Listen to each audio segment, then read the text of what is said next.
Never go to the farm, Eleanor. Stay away from Henderson's land. My husband Walter had said those words to me more than once over the 31 years we were married, and each time his voice carried a weight that told me not to push further. Walter was a gentleman in every other way, a man who hummed old songs while washing dishes, who left little notes in my coat pockets during winter, who cried at graduations and birthday parties without apology. But the moment anyone mentioned that property out on the old Henderson Road, something shut behind his eyes like a door closing quietly in a long hallway. I never argued with him about it.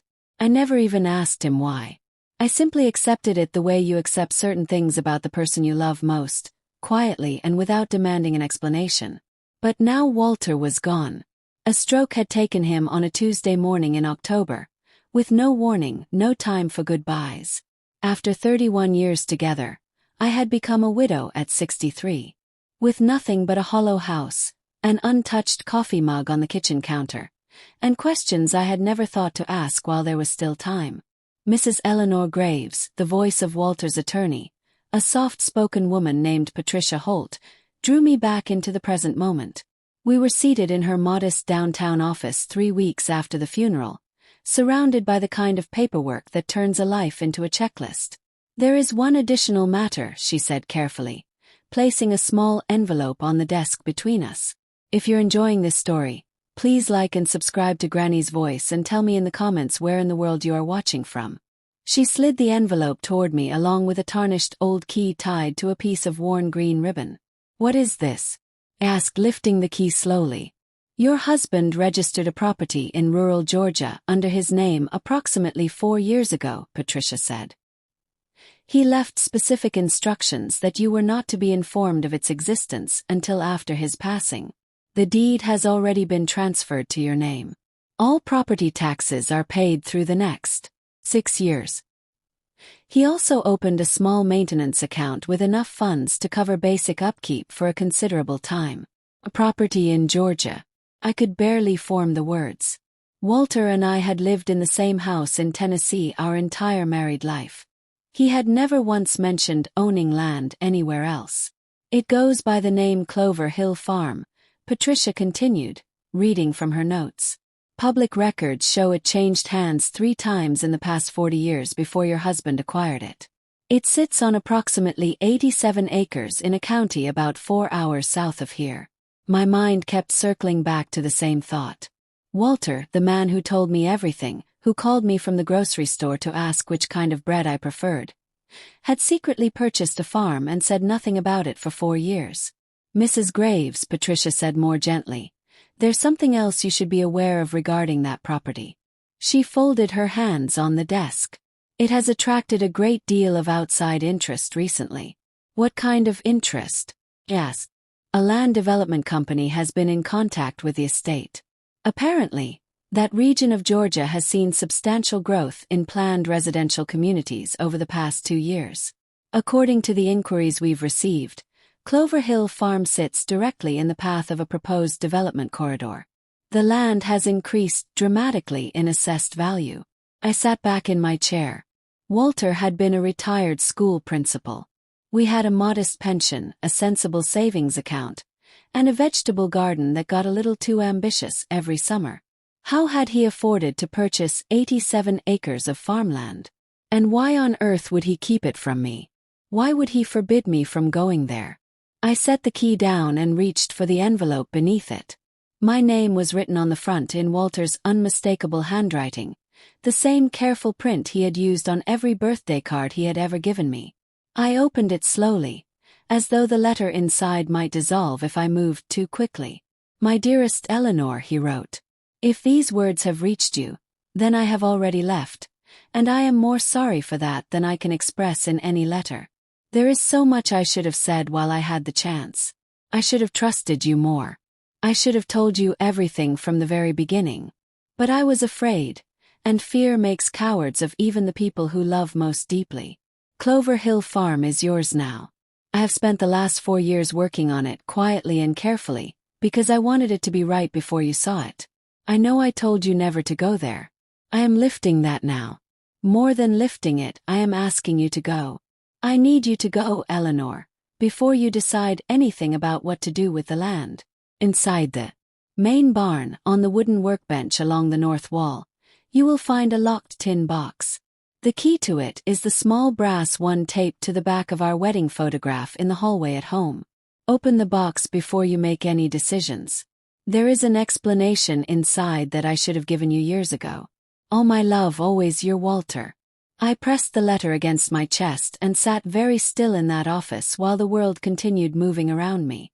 Even gone, Walter was guiding me somewhere. Even gone, he was leaving me little notes, just as he always had. I have to go see it, I told Patricia quietly. I have to go to that farm. Patricia nodded with the patience of someone who had seen this kind of thing before. Course. But there is one more thing you should know before you go. She hesitated just slightly.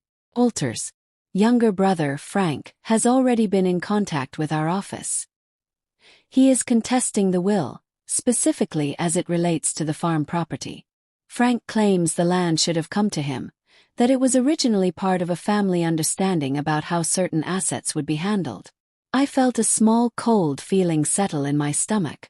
Walter and Frank had barely spoken in the last decade.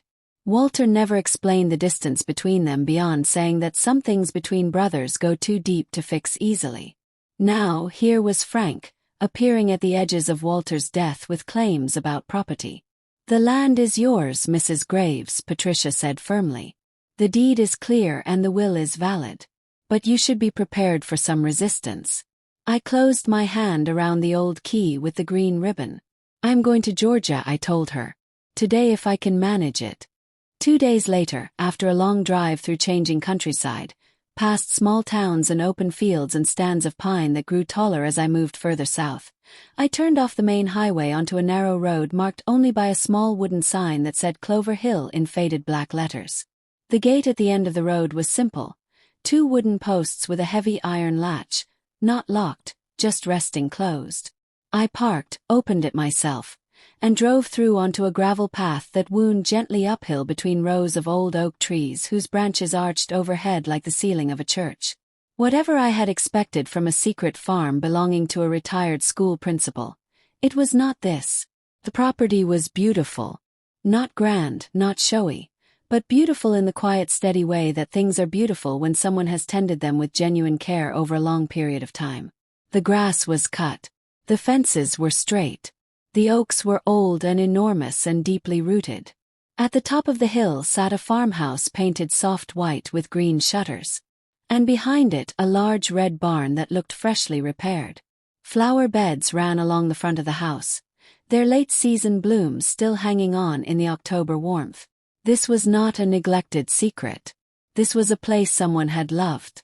My hands were not entirely steady as I walked up the porch steps and used the key Patricia had given me to unlock the front door. The lock turned smoothly and easily, as though it had been recently oiled. The door opened inward and I stepped across the threshold into the first room, and what I saw there stopped me completely. I reached out for the door frame and held it. I needed something solid under my hand because what was in front of me was almost too much to take in all at once. The front room of the farmhouse was a library. Floor-to-ceiling shelves, built with obvious care and real craftsmanship, lined every wall from corner to corner. And every shelf was filled with books. Not just any books, but my books. My specific beloved books, the ones I had talked about all my life, the ones I had lent to students over 30 years of teaching high school English and sometimes never gotten back, the ones I had mentioned in passing over decades of conversation. There was the complete set of Willa Cather novels I had always wanted and never bought for myself. There was a beautiful old copy of Middlemarch that I had described to Walter once at a dinner table 11 years ago, and could not believe he had remembered. There were first editions of books I had only ever seen in catalogs, and paperback copies worn soft at the spines of books I had loved as a young woman. My entire reading life had been gathered into this room and placed on shelves that Walter had built with his own 2 hands.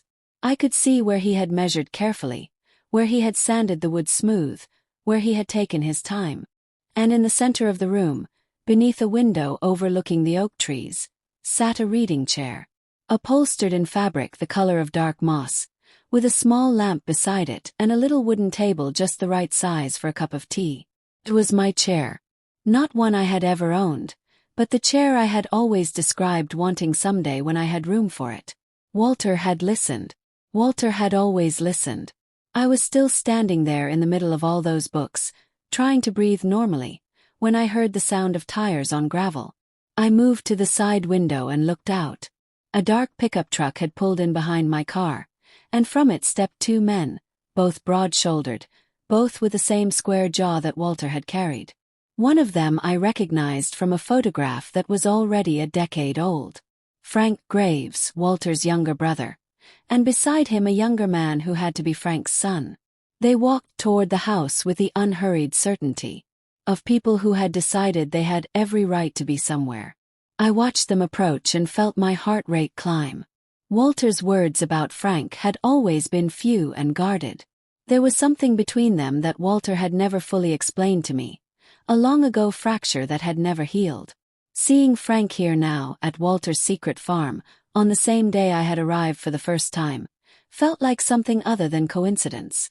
I stepped back from the window as they reached the porch. Their knock, when it came, was neither polite nor aggressive. It was the knock of someone who expects to be let in. "Eleanor." Frank's voice came through the door, low and flat. "I know you're in there. Your car is right outside. We've come about the property. We should sit down and talk." I stood very still in the center of the library, surrounded by Walter's gift, and made no move toward the door. The knocking came again, slightly harder this time. "Eleanor, this doesn't have to be unpleasant. We just want to have a conversation. My name is Frank Graves, as I expect you know. This here is my son Marcus. We're family, and we think there are some things about this land that you deserve to understand before you make any decisions." I noticed how he phrased that. "Not things I want to tell you. Things you deserve to understand." As though he was the one doing me a service by showing up uninvited. I thought about what Patricia Holt had told me, that Frank had already filed a legal objection to the will. He had gone to the attorneys before he had come to me. That told me something important. I looked over at the wooden workbench Walter had mentioned in his letter. It was in the barn, not the house. I needed time. The knocking stopped and I heard low voices outside. Then footsteps moving around the side of the house toward the barn. I crossed the room quickly, went through the kitchen and out the back door, and reached the barn before they did. The heavy sliding door opened easily on well-oiled tracks and I stepped inside, pulling it most of the way closed behind me. The barn smelled of fresh wood shavings and clean hay. Light fell in through high windows along the south wall, and in that light I could see immediately that this barn was also something more than it appeared. Along the north wall, exactly as Walter had described in his letter, ran a long wooden workbench. The surface was clean and organized, tools hanging on a pegboard above it with the same deliberate tidiness that Walter had always brought to every task he undertook. And there, at the far end of the bench, sitting exactly where Walter had said it would be, was the tin box. I had stopped at home before driving south and found the small brass key taped precisely where Walter had said it would be, behind our wedding photograph. I had been carrying it in my jacket pocket since then. I took it out now. Outside, I could hear Frank and Marcus moving around, their voices muffled through the barn wall. I had perhaps 2 or 3 minutes before they found the main barn door. I fitted the small key into the tin box lock and turned it. The lid opened. Inside, resting on a folded piece of blue cloth, was a thick envelope, and beneath it a small photograph face down, and beneath that a handwritten document several pages long. I picked up the photograph first and turned it over. It showed a young woman I had never seen before, standing in front of what was very clearly this farmhouse. Though the house looked younger in the photograph, its paint brighter, its porch railing still new. The woman looked to be in her mid-30s. She was smiling at the camera with the specific ease of someone being photographed by a person she loved. On the back of the photograph, in Walter's handwriting, were 2 words. The barn door slid open. Frank and Marcus stepped into the light. I turned to face them, the tin box still open on the workbench behind me, my hand closed loosely around the photograph. Frank was older than I remembered from that decade-old picture. His hair gone fully gray. His face carrying the particular lines of a man who had spent time outdoors and more time being unhappy. He looked at me with an expression I could not quite name, something between calculation and guilt. Eleanor, he said, I'm glad you're here actually. Saves some complications. I did not respond to that. Marcus, the son, stayed near the door with his arms crossed and his eyes moving around the barn. He was assessing it, I realized. Not admiring it. Assessing it. Counting what was here. Measuring what it was worth. I know why you've come, I said. Patricia Holt's office told me about the legal filing. Frank had the grace to look briefly uncomfortable. That was a precaution, he said. Nothing personal. I just needed to make sure things didn't move too fast before we had a chance to talk. Precaution, I said. Walter was gone 3 weeks before you filed that objection. Frank looked at the tin box on the workbench. Has he got something in there for you? He gestured toward it. More explanations. More instructions from beyond the grave. There was an edge in his voice when he said it. Not grief, something older and more settled than grief. More like resentment that had been carried for a very long time. Whatever is in this box, I said, is mine. As is this farm. As Walter's will clearly states. Now I think you should leave, Frank, and let your attorney speak to mine. Marcus shifted his weight near the door. Mrs. Graves, he said, and his voice was smoother than his father's, younger, more practiced. You may not fully understand what this land is worth right now or what options are available to you. We're not trying to take anything. We just want to make sure you have the full picture. There was something in his tone that reminded me uncomfortably of certain students I had taught over the years. Bright, persuasive young people.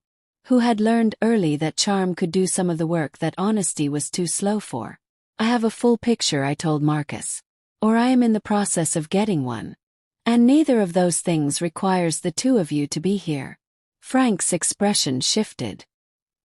He looked at me for a long moment, then looked around the barn, at the clean workbench, at the high windows, at the careful, orderly space Walter had made here.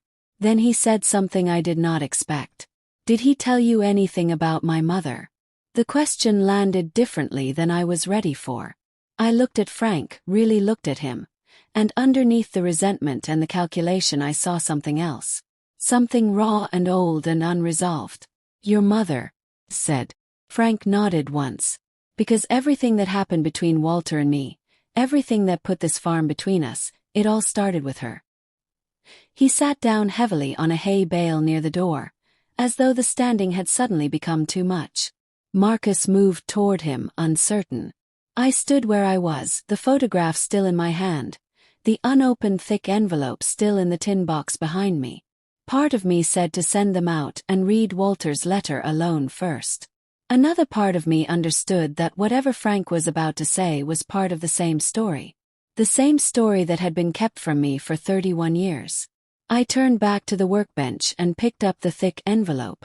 Opened it. Inside were several pages of Walter's careful handwriting and 2 additional photographs.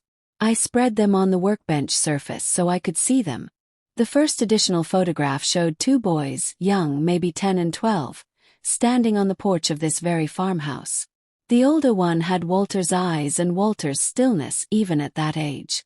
The younger one, already a little larger even then, was Frank unmistakably. Between them, her arms around both their shoulders, stood a woman I had never seen in any of Walter's photographs at home.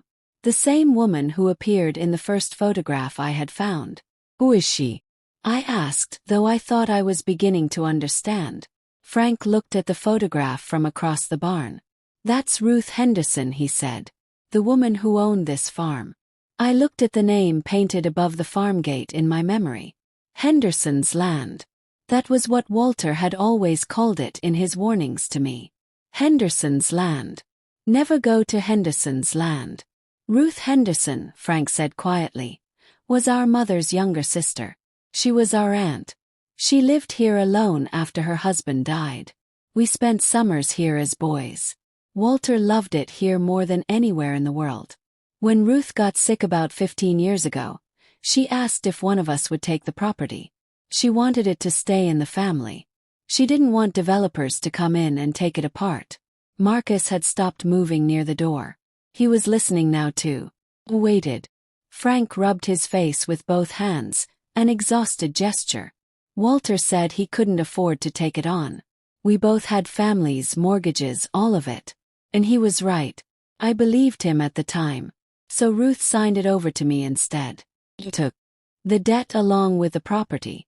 The upkeep, the taxes, the repairs. For years I was paying for this place out of my own pocket while raising 3 children and working 2 jobs. And then Ruth died, and the property was mine outright. And I thought maybe someday I'd have the resources to do something with it. Only I never did. 7 years ago I was in serious financial trouble. Medical bills, my wife's treatments. I had to make hard choices. I listed the farm for sale. I was going to let it go. And Walter found out. Frank's voice changed when he said those last words.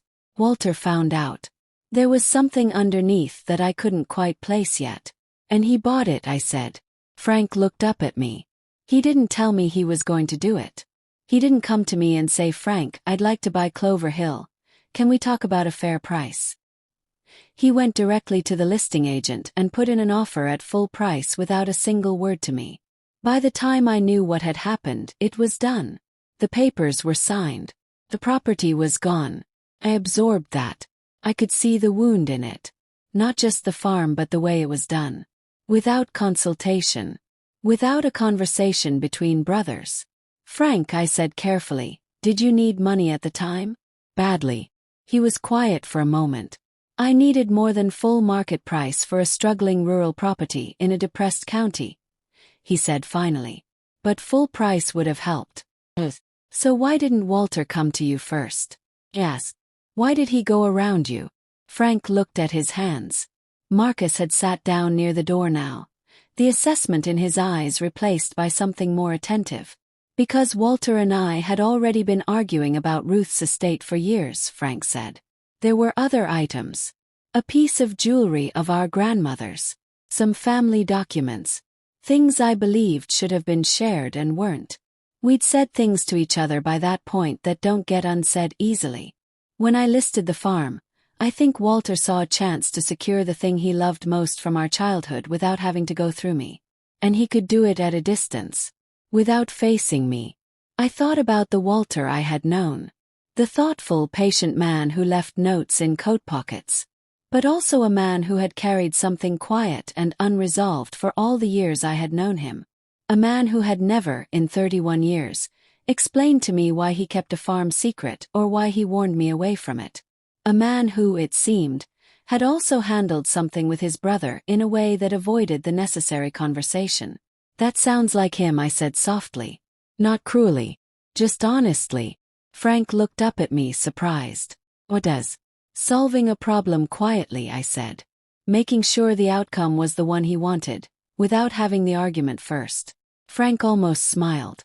Almost. He was good at that, he agreed. We both were, I suppose. Until we weren't talking at all. I looked back at the workbench and at Walter's letter. The pages of it spread before me. I hadn't read it all yet. I had only gotten through the first page before Frank and Marcus had arrived, and I had turned to face them. I'm going to read this, I told Frank. All of it. And then I am going to need some time to think about everything you've told me. Frank nodded. He didn't stand up to leave.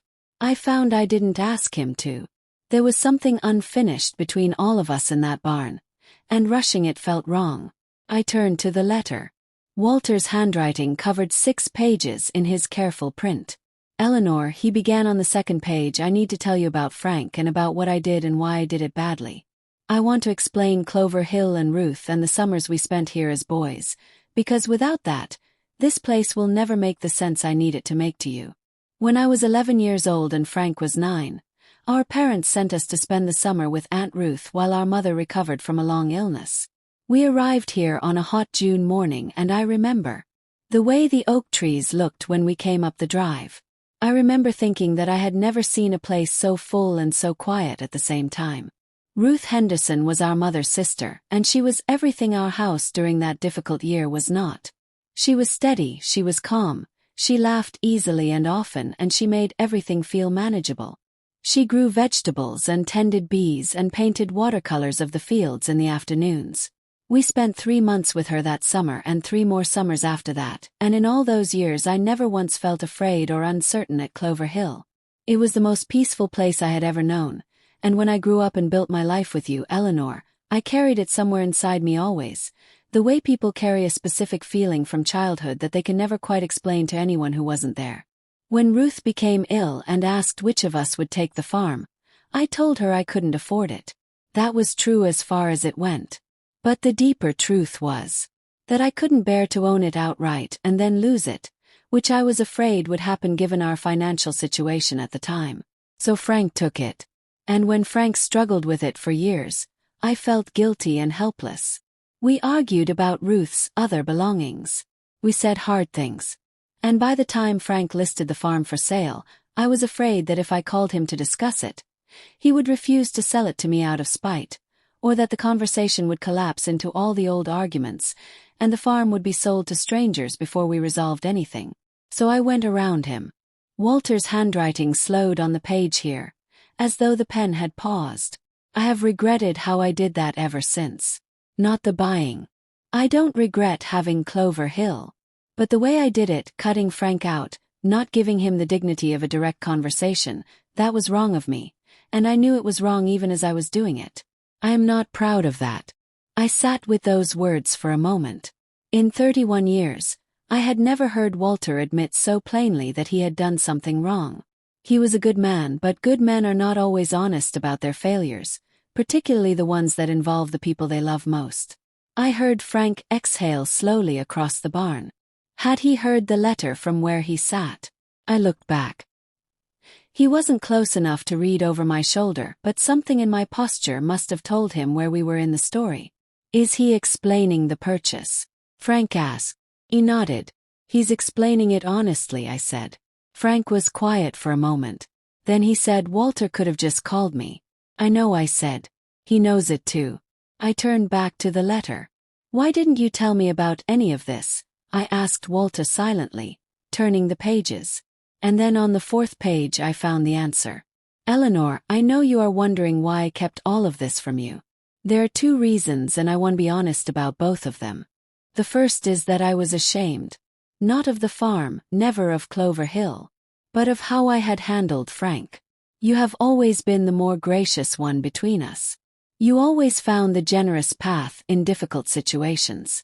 If I had told you what I had done, I would have seen the flicker of disappointment in your eyes, and I don't think I could have borne it. So I kept it quiet.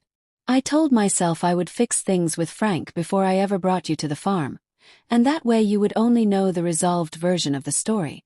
But Frank and I never found our way back to each other, and the longer I waited, the harder it became to explain any of it. The second reason is harder to write. He had underlined that sentence. When I purchased Clover Hill, I discovered something on the property that I did not know how to handle. Something that changed what the farm meant to me and also made things between Frank and me more complicated than they already were. I did not know whether to tell you or to tell Frank or to keep it private while I figured out what was right. I was still trying to figure that out when I ran out of time. What you will need to understand about that discovery is this. I found it in the root cellar beneath the main barn on the day I first walked the property alone, 3 weeks after the purchase was finalized. I want you to go to the root cellar, Eleanor. Not before you read the rest of this letter. After. I put the pages down and looked at Frank. He was watching me steadily. Walter found something on this property, I said. In the root cellar. Frank's jaw tightened. Yes, he said. You know. You knew. Yes. He told you. Frank shook his head. Well, Walter never said a word to me about it. I found out another way, about a year after he bought the farm. I was trying to research some of Ruth's old papers, documents that were in a box she had left me, trying to understand the history of the property. And I found references to it. It's why I hired a researcher about 8 months ago. It's actually part of why I pushed back on the will. I needed access to this property to understand what was there and what it means. Marcus, who had been quiet for the last several minutes, spoke up. Mrs. Graves, what's in that cellar is potentially significant. Not just financially. There are historical implications. Our researcher believes it connects to something that's been missing from the public record for a very long time. I looked between the two of them. Then I looked down at Walter's letter, still in my hands. I turned to the next page. What I found in the root cellar Walter had written were 3 large wooden crates. Old ones. The kind built to last a long time. Inside the first crate were hand-painted signs and printed programs and photographs dating back to the early 1900s. Inside the second were letters, hundreds of them, tied in bundles, all addressed to and from a woman named Grace Henderson, Ruth's grandmother. Inside the third crate were the original handwritten manuscripts of a woman who had lived on this farm for 40 years and who had, as far as I have been able to determine, never published a single word in her lifetime. Her name was Grace Henderson. She was a poet, Eleanor. Real one. Serious one. Someone who wrote with great beauty and great courage about things that were not easy to write about in her time. She had hidden these manuscripts in that cellar, and they had been sitting there undisturbed for nearly 100 years. I held the letter with both hands to keep them steady. Grace Henderson, Walter continued, was not obscure by choice. I spent the last 4 years quietly researching her life alongside the restoration of this farm. I contacted a professor of American literature at a university in Atlanta. He authenticated the manuscripts. He believes they are of genuine literary and historical significance. He has been careful and discreet, as I asked him to be, because I wanted to understand what we had before anyone else made decisions about it. His assessment is that Grace Henderson was writing during a period and from a perspective that is almost entirely absent from the literary record. Her work is extraordinary, Eleanor. You, of all people, the woman who spent 30 years teaching other people to love language.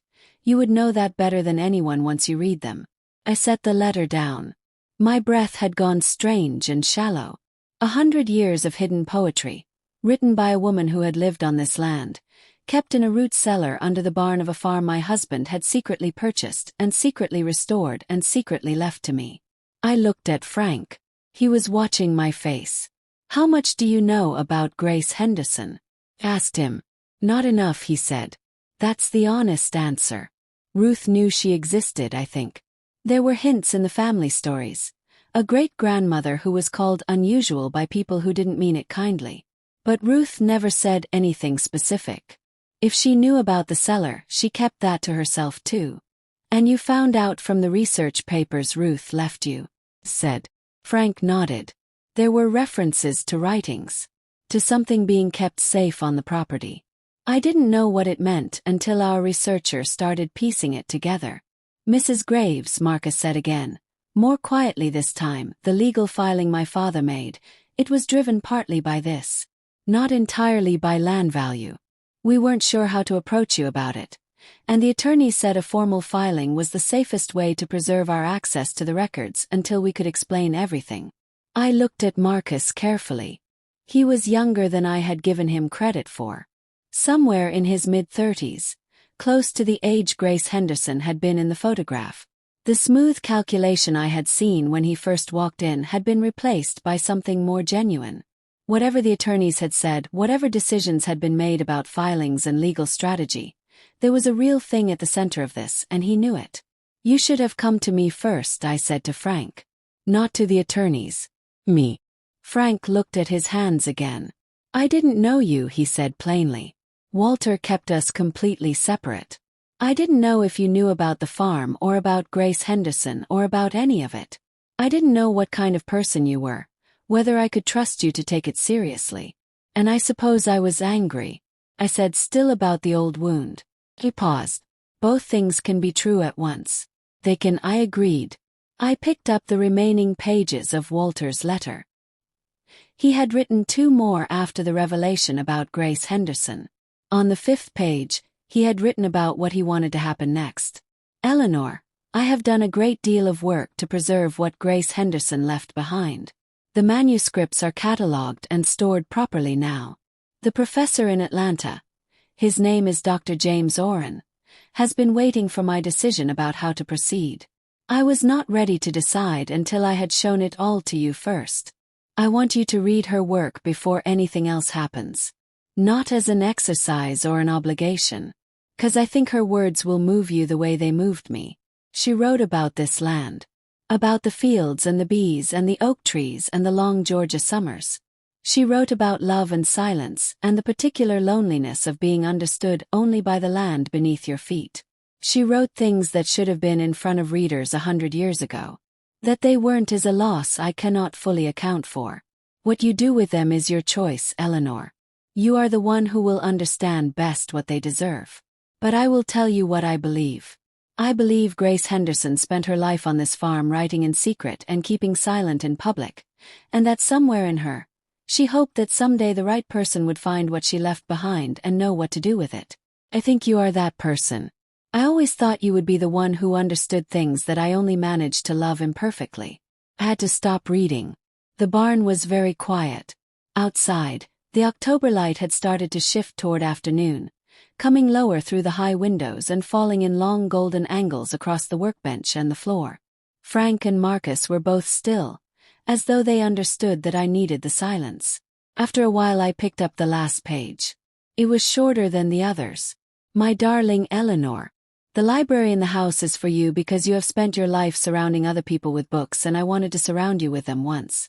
The farm is for you because you deserve a beautiful quiet place of your own. But Grace Henderson is for the world. I could not figure out how to give her work to the world properly. I ran out of time before I could. I am trusting you to find the way. And I am trusting you to talk to Frank, honestly and without the old arguments, because what Grace left behind does not belong to any one family member or any legal claim. It belongs to the story of this land and everyone connected to it. Be well, my love. Be braver than I was. Walter. I folded the letter carefully and placed it back in the tin box. Then I turned to face Frank and Marcus fully for the first time since I had started reading. I think I said slowly that Walter spent 4 years trying to make up for one mistake he made quickly. The farm, the restoration, the library in the house, the care he took with Grace Henderson's manuscripts. He was trying to build something honest out of something he had handled dishonestly. Frank, that doesn't excuse how he went around you. But I think it explains why the farm looks the way it does. Like someone was pouring everything they had into getting something right. Frank was quiet for a long time. Then he said Ruth loved this land. She would have been glad someone took care of it. He didn't say it easily. It cost him something to say it. But he said it. Marcus leaned forward. So what do we do now? About the manuscripts, he meant. About Grace Henderson. About the root cellar full of a century's worth of hidden poetry. We start, I said, by going to see what's down there. The root cellar entrance was at the back of the barn, a wooden door set into the floor with an iron ring handle. Walter's letter had said the crates were in good condition because he had spent considerable time waterproofing the space and controlling the humidity. He had thought of everything as Walter always did, once he had decided a thing mattered. The stairs were solid, the space below clean and dry. Electric lights had been installed recently, their glow warm and steady. The 3 crates stood along the far wall exactly as Walter had described them, large and old and sturdy, with careful labels in Walter's handwriting identifying which contained what. I opened the 3rd crate first. The manuscripts were in archival boxes, each one labeled and dated by Walter in consultation with Dr. Oren, the Atlanta professor. The top box was labeled simply, Grace Henderson, earliest work, circa 1908 to 1915. I lifted the lid. The pages inside were old, their edges soft with time, but Walter had had them stored properly, and the ink was still clear and readable. Grace Henderson's handwriting was bold and slanted slightly to the left, the kind of writing that moves fast because the thoughts behind it are moving fast. I read the first lines of the first poem. They were about morning on the farm, about the way the light came over the east ridge in summer, about the sound of the bees in the clover below the house. They were specific and luminous and full of a kind of seeing that you only develop when you have looked at the same thing every day for years and have not stopped finding it extraordinary. I read 3 more poems standing there in the root cellar with Frank and Marcus on either side of me. By the 3rd one, none of us was speaking. Frank picked up one of the other boxes, opened it, and read something silently while I continued. Marcus took out his phone, then put it back in his pocket. Some things are not for photographing immediately. Some things need a moment of just being seen first. She was extraordinary, I said at last. Walter was right. Frank nodded. He had put down the box he was holding and was looking at the crates with an expression I could not fully read. 100 years, he said. Sitting down here. While everything above the ground changed and was bought and sold and argued over. 100 years. We went back upstairs as the light outside continued its slow afternoon decline. I made tea in the farmhouse kitchen, which Walter had restocked with the same tea I kept at home in Tennessee, which made me stop for a moment in front of the open cabinet and hold onto the counter with both hands. Then I made the tea and we sat at the kitchen table, the three of us in Walter's secret farm, surrounded by books he had gathered for me, and above a cellar full of hidden poetry that had been waiting a very long time for the right people to find it. We need to talk about what happens next, I said. Frank, before anything else, I want to say that Walter was wrong to bypass you when he purchased this farm. That should have been a conversation between brothers. Can't fix that. But I can acknowledge it was wrong. Frank looked across the table at me. He wrapped both hands around his tea mug. You sound like Walter used to when we were boys, he said. Before everything got complicated. He could admit things directly. Before we learned to avoid the direct admissions. Yes, I said. Well, the manuscripts changed things considerably, Marcus said carefully. He was choosing his words with more precision now. The practiced smoothness from earlier entirely gone. From a purely practical standpoint, literary discoveries of this kind can attract significant attention. If Grace Henderson's work is as significant as the professor believes, there could be academic interest, publishing interest, possibly cultural preservation funding. I am not saying that for financial reasons, he added, catching my expression. I'm saying it because it affects how you'd want to proceed and with whom. He's right about that, I admitted. And Frank, your family connection to Grace Henderson is real and important. Ruth was her granddaughter. That is not a small thing. Frank looked up. What are you suggesting? I'm suggesting that the legal filing goes away, I said. That we address this as what it actually is, which is a family matter and a literary discovery of potential historical significance, not a property dispute. Frank studied me for a long moment. Then he said, Walter told you to trust me, didn't he? I thought about the letter. He told me to talk to you honestly, I said. Without the old arguments. He said this didn't belong to any one of us. Frank set down his tea mug. He didn't do that the way he set things down when he was finished with them. He did it the way you set something down when you need both hands free for what comes next. All right, he said. Tell me about this professor in Atlanta. Dr. James Oren answered my call on the second ring, as though he had been expecting it. Mrs. Graves, he said, and his voice carried the specific warmth of a person who has been waiting a long time to have a particular conversation. I'm so sorry for your loss. Walter was a remarkable man. He told me about you. He told me you would know what to do. I sat in the library, in the chair beside the lamp that Walter had placed there for me, and I talked to Dr. Oren for nearly an hour. Frank sat across from me in a straight-backed chair by the window. Marcus had gone outside to walk the perimeter of the property, though I noticed he was walking slowly this time, looking at the oak trees and the fields, not measuring them. Dr. Oren told me that he had spent 3 years working quietly alongside Walter to catalog and authenticate Grace Henderson's work. He had identified approximately 240 individual poems, along with a long unfinished prose manuscript that appeared to be a memoir. Grace Henderson, Dr. Oren explained, had been born on this land in 1882. She had received an unusually thorough education for a rural woman of her time, largely self-directed through correspondence courses and books ordered from a catalog.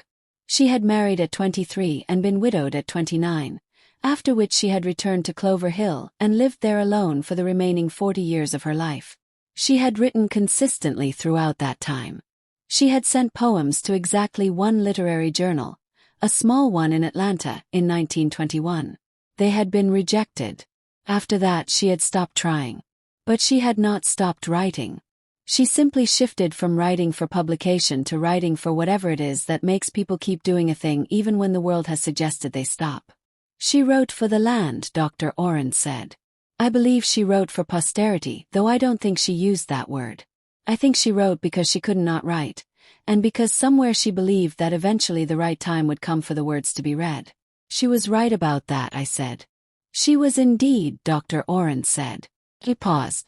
Walter's hope was that her work would be published properly. Not self-published or uploaded quietly somewhere. Published with the care and attention that the work deserves. With scholarly context and introduction. With the kind of edition that puts a writer in the conversation she should have been in 100 years ago. Is that still possible? Yes. There are several literary presses that I believe would be genuinely interested, he said. With your permission, and with the cooperation of any family members connected to the Henderson estate, I would like to begin making those introductions. I looked at Frank across the room. He was watching me steadily. He had heard enough of the conversation to follow it. I asked Dr. Oren to give me a day to think, thanked him and ended the call. Well, Frank said. She deserves a real publisher, I told him. A real introduction to the world. All of it done properly. Frank was quiet for a moment. Then he said Ruth would have wanted that. I think that might be the truest thing he had said all day. That evening, after Frank and Marcus had driven back toward town to find lodging, I sat alone in the library as the sun went down behind the western ridge. I had a glass of the wine I had found in Walter's small kitchen pantry, along with a note in his handwriting taped to the bottle that said, "For the evening you finally arrive, with love." I held the glass and looked at the shelves of books around me. The Willa Cather novels. The beautiful copy of Middlemarch. The worn paperbacks from my younger years. Every one of them placed here by a man who had listened carefully for 31 years and remembered everything I ever said that mattered. I thought about Walter writing his letter in this room. Writing it over time, probably adding to it, revising it the way he did everything important. Trying to find the right words for things he had handled badly and things he had handled well and things that needed someone else to carry forward. He had not been perfect. No one is perfect. But he had tried in the particular Walter way. Quietly and carefully and with the full weight of his attention. He had found Grace Henderson's manuscripts and instead of selling the information or letting it disappear, he had spent 4 years learning about her life and preserving her work and waiting until he could hand it to the right person. And then he had run out of time before he could explain any of it directly. I picked up the first manuscript box from where I had carried it upstairs. Grace Henderson, earliest work.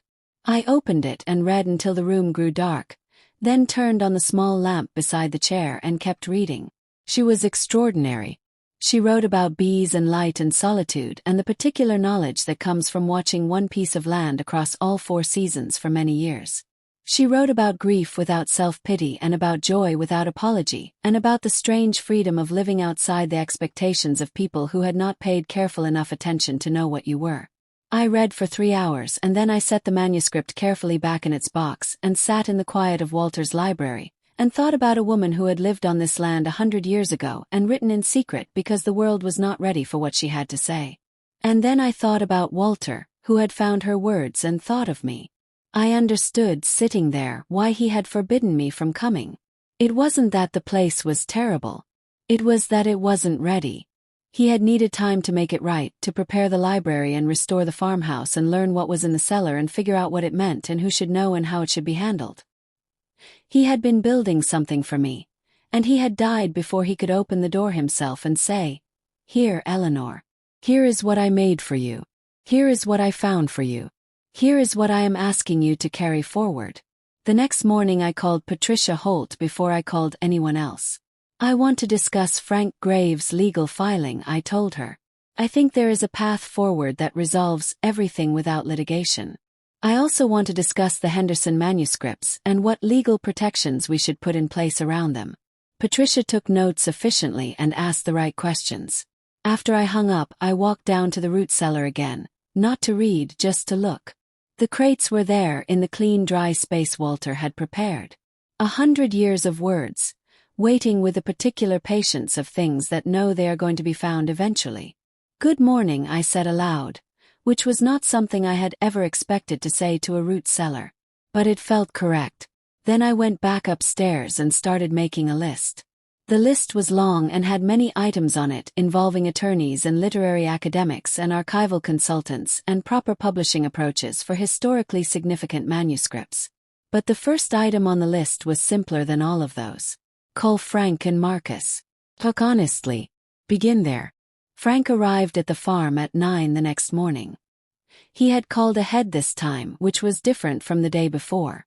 Marcus was with him, and Marcus had brought a folder of papers that turned out to be the research their hired academic had compiled on Grace Henderson. We spread everything out on the kitchen table alongside what Walter had gathered and Dr. Oren had contributed, and for the first time all the pieces of Grace Henderson's life were in the same room together. She had been born in 1882. Her father had homesteaded this land in 1878. She had 2 brothers, neither of whom had remained in Georgia. She had been educated largely through correspondence, as Dr. Oren had told me, and she had married a man named Thomas Henderson in 1905. Thomas died of fever in 1911, 6 years into the marriage, leaving Grace childless and alone on the farm at 29 years old. She had one documented attempt to publish her work, the submission to the Atlanta Journal in 1921 that had been rejected.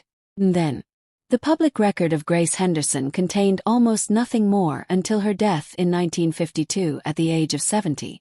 40 years of documented life on the farm, and almost no trace of what she had done with her time, except the crates in the root cellar.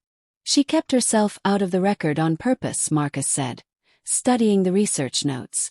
Look at this, he pointed to a line in the historical summary. Ruth's family papers referenced Grace as preferring her own company and disliking those who asked questions. That was code, I said. That was what a woman said in 1921 who had been told that what she was doing wasn't what she was supposed to be doing, and who decided to stop explaining herself. Frank looked at the research notes quietly. Our grandmother Ruth used to say something, he said. About her grandmother Grace. He paused, remembering. She said Grace had the patience of someone who knew she was right and could afford to wait. We all sat with that for a moment. Outside, the October morning was clear and cool. Through the kitchen window the oak trees stood in long morning light. Their leaves turned the deep gold of late autumn. These were the same trees Grace Henderson had looked at for 40 years. These were the same fields she had written about. The bees she had kept were long gone, but the land she had loved was unchanged in its essential nature, still rolling south toward the creek, still catching the morning light along the east ridge. Patience of someone who knew she was right and could afford to wait. I thought about a woman writing alone in this house for 40 years, filling crates with her words, sealing them against the weather, leaving them in the cellar below the barn. Not destroying them. Not giving up. Just keeping them safe and trusting that the right time would come. She had waited 100 years. We were the right time. I'm going to contact 3 publishers this week, I said. With Dr. Oren's introduction. We'll see who responds with the appropriate seriousness. Frank, I want your family's historical connection to Grace Henderson documented and acknowledged in whatever comes from this. She was Ruth's grandmother. That belongs in the record. Frank nodded slowly. And the farm itself. I'm not selling it, I told him. I need to be clear about that. Walter restored it for a reason, and I intend to honor that reason. I'm going to spend more time here. I've already begun thinking about what that looks like practically. I looked at the shelves around us. I have a library that needs a reader. Frank almost smiled again. More fully this time than the day before. Walter always said you were the reader, he said. He wasn't wrong about that. Marcus cleared his throat. There's one more item in our research file that you should probably see. He took out a page from near the back of the folder. It was a photocopy of an old letter, handwritten, in the same bold leftward slanting script I had spent half the previous night reading. But this letter was addressed not to a journal or a publisher. It was addressed to whoever finds this. Marcus laid it on the table. I leaned forward. The letter was dated October 1949, 3 years before Grace Henderson's death. She would have been 67 when she wrote it. Whoever finds this, the letter began, I want you to know that I have kept everything carefully. The words are in good condition. I have taken steps to preserve them properly. I hope the person reading this is someone who cares about words, because some of these words cost me a great deal to write honestly, and I would like them to reach the world in the end. I am not certain they will. But I am the patience of someone who knows she was right and can afford to wait. I set the photocopy down. Frank was watching me. She used that phrase herself, I said. The one Ruth remembered. He nodded. Our grandmother heard it from her. And remembered it all those years. I sat back in my chair and looked at the ceiling of Walter's kitchen for a moment. Then I looked around at the shelves of books, at Frank and Marcus across the table, at the folder of research, at the manuscript boxes sitting beside the table.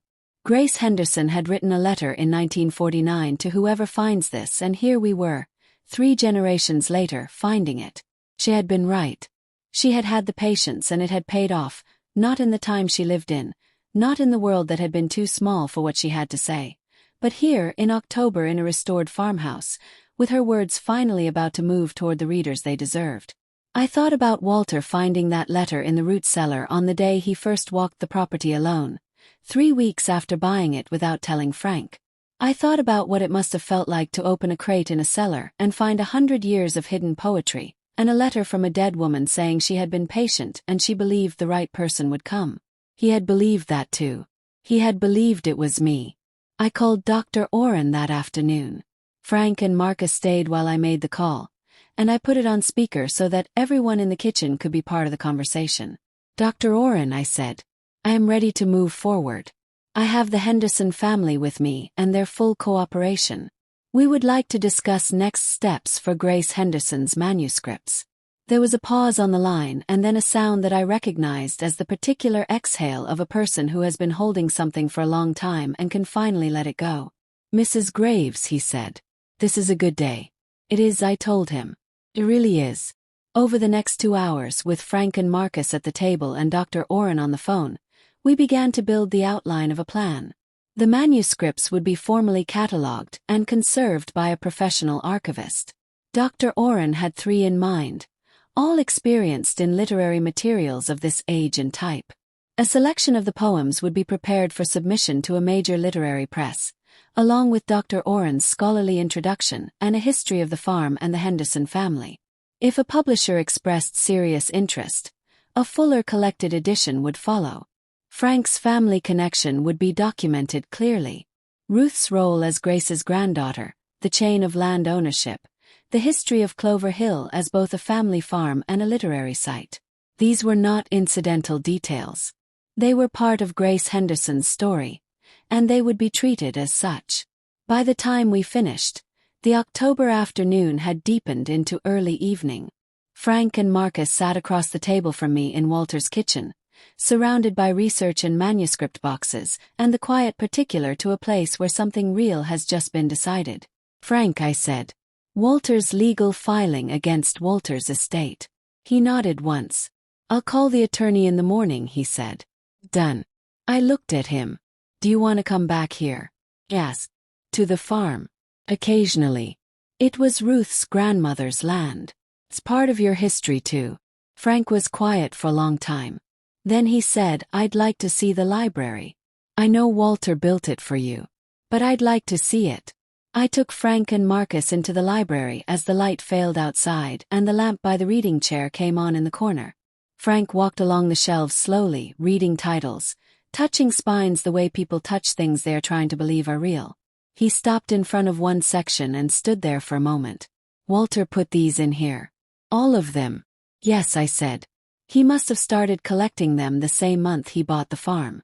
Frank reached out and straightened a book that was already straight. He needed something to do with his hands in that moment, and I understood that. These were Walter's hands he was thinking about. Walter's choices. Walter's long, careful apology, built into every shelf and every book and every repaired fence post on 87 acres of Georgia farmland. It's a good library, Frank said finally, in a voice that was not entirely steady. It is, I agreed. I thought he was going to say something more. He didn't. Sometimes the complete thing is the simpler thing. Marcus had wandered to the window and was looking out at the fields in the last of the evening light. The oak trees were just visible against the darkening sky, their shapes enormous and familiar. Mrs. Graves, he said quietly. She wrote about those trees, didn't she? Grace Henderson. Yes, I said. She did. He was quiet a moment. I wonder if she could have imagined this. That her words would still be here, and that someone would be reading them in this house 100 years later, he said. I walked to stand beside him at the window. I think she could imagine it, I told him. I think that's exactly what she was imagining when she sealed those crates and wrote "Whoever finds this." She could imagine someone standing at this window 100 years on, and knowing that what she had made mattered. Marcus looked at the trees. That takes a lot of faith, he said. Does, I agreed. Or the patience of someone who knows she was right and can afford to wait. We all three drove into town that evening for dinner at a small restaurant Frank had found. It was not a comfortable dinner in the easy way that dinners between old friends are comfortable. There was too much history and too much that was still fresh for that. But it was honest. Frank told me about Ruth in her last years, the stories he had been carrying, the things he wished he had said. Marcus talked about what his father had been like in the years when the farm debt was worst, when it was hardest. And I told him about Walter in the way you can only tell stories about someone after they are gone, with the full picture finally visible, the kindness and the avoidance and the gifts and the failures all together in one true account. By the end of the evening we were not exactly family, but we were something more than strangers who happened to be connected to the same piece of land. Walter had never managed to build that. Perhaps he had been trying to leave us the materials to build it ourselves. I drove back to Clover Hill Farm alone in the October dark. The gate was still open from the morning. The farmhouse was dark, but for the single porch light Walter had wired on a timer so that it came on at dusk. He had thought of that too. I sat in the reading chair in the library for a long time before I went to bed. Not reading, just sitting in the room he had made for me, with Grace Henderson's manuscript boxes on the table beside the lamp. I thought about what the next months would look like. The archivist, the publisher conversations, the careful documentation of Grace Henderson's life, and the careful introduction of her work to a world that was finally, 100 years later, ready to receive it. I thought about Walter spending 4 years on this farm, working on it quietly while I was home in Tennessee, thinking I knew everything about the man I had married. I did know everything about the man he was at home. I just hadn't known about the other places he existed. The places a person keeps for themselves, where they work on the things they haven't yet figured out how to explain. We all have those places. I thought I had known Walter completely, and it turned out he had a whole separate geography that I had never seen. Not because he was hiding who he was. Because he was still figuring out how to say it. That is different. And somehow knowing that made me feel closer to him than almost anything else had since his death. Closer to him than the library of my books, even. Because it meant that Walter had been working on something right up until the end. Still in the middle of becoming something, still trying to get something right the way the living do. He just ran out of time before he could show me the finished version. But the unfinished version was here. And it was enough. More than enough. I went to bed in the farmhouse that Walter had restored, under a quilt that had been Ruth Henderson's, in a room that looked out over the oak trees Grace Henderson had written about in 1914. Sometime in the night I woke and lay still in the dark and listened to the sounds of the farm. Wind in the oaks. Something small moving in the grass somewhere below the window. The deep particular quiet of land that has been in one place for a very long time and is not troubled by it. I had thought, when Patricia Holt told me about the property 3 weeks after Walter's funeral, that I would come down once, look it over, and put it on the market. I had thought I would sell it quickly and cleanly and use the money to make some practical improvements to my life and try to move forward without the weight of a secret I didn't understand. I had not anticipated the library. I had not anticipated Grace Henderson. I had not anticipated Frank arriving and telling me the story behind the story, or Marcus standing at the window saying that takes a lot of faith, or the way it had felt to sit in that root cellar reading a 100-year-old poem about morning light on this specific piece of land. I had not anticipated any of the things that made Clover Hill what it was. Walter had known I wouldn't. That was why he had asked me to come before deciding. He had known that once I was here, I would understand what this place was in a way no description could convey. He had known because he knew me. Even the parts of himself he had kept in a separate room for 31 years. He had kept them with me in mind. He had been building toward me the whole time. I fell back asleep with the October wind in the oaks and woke to a gray morning that felt ready for work. I made coffee in Walter's kitchen and stood at the window and looked at the fields. The light was lower and softer than the day before. The sky the particular color of a day that intends to be productive. Had a list. Had a plan. I had a set of manuscript boxes and an Atlanta professor and a brother-in-law I had spoken honestly with for the first time, and a farm that had been waiting for me to arrive and know what to do with it. I also had a reading chair beside a lamp in a library, and a quilt that had been Ruth Henderson's, and approximately 240 poems by a woman who had spent 40 years knowing she was right and being willing to wait. I took my coffee back to the library and sat down in the chair. I had time this morning before the first calls needed to be made. I opened the second manuscript box. Grace Henderson, later work, circa 1930 to 1945. These were the poems of a woman in her 50s and 60s, still on the same land, still watching the same oaks and the same morning light.